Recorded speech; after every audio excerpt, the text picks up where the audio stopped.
always see women who come on my posts and they're like, oh, your husband can fly you out first class to all these expensive places and pay all the bills and buy you all these things, and you won't even cook.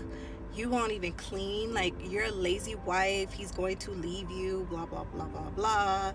And I really feel like a lot of you are failing to realize that we are not all married to the same man. So what your husband may require you to bring to the table does not mean that my husband requires me to do the same thing. And it all depends on the type of tax bracket he falls up under. So your husband may be a worker, and I'm not downing workers, because workers are just as important as bosses. My husband would not have the guy who comes and fix a roof on his property. He would not have his electrician that he hires. He would not have his painters that he hire. Like, workers are very, very important as well.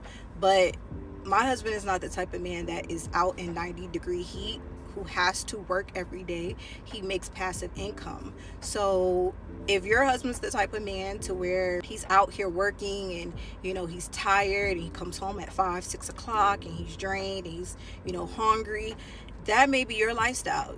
It may be a requirement for you to cook every day. But that's not my husband's lifestyle. He lives a very easy lifestyle. He woke up today, worked out, we went to the zoo, and we went to Whole Foods and grabbed some stuff for our diets, and then we went out to eat and we came home. So it's not a requirement for me to cook every day. Like, he loves my cooking, don't get me wrong, because I make some fire oxtail, but it's more so like, babe, we haven't had oxtail in a while. Will you make this? Versus, you didn't make anything to eat today.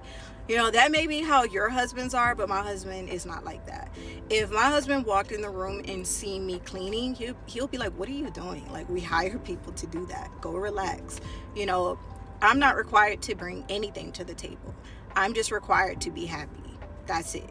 As long as I'm happy, my husband says all the time, happy wife, happy life.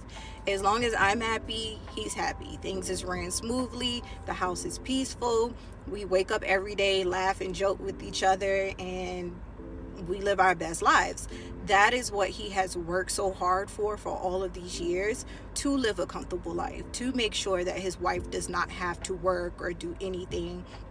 He does not have to do anything. If we want to wake up and go to Disney, if we want to take a trip, whatever we want to do, that is what he has worked so hard for all of these years to get us to this point. So you guys have to remember, we are not living the same lifestyle. So what you may be required to do, I'm just simply not required to do that. Your husband may threaten you and say, oh, I pay all these bills and I can't even get a meal. My husband is not that type. Men who make a certain amount of money are not stressing you out to be a domestic servant. They're not looking for servants. When I first met my husband, he was a bachelor in his own condo. He had already had people who comes over and clean for him and everything else. So he was not looking for someone to just clean and cook for him. He really wanted somebody who he actually loved and cared for. And that is why I always tell women to keep a lot of these things in mind when you're looking for a husband, because men who fall under a certain tax bracket, they need someone who is kind of like a domestic servant, who can stay home and do this and do that. Men who don't live such hard lives, they're not looking for that. They're just looking for a woman who they genuinely love and care for.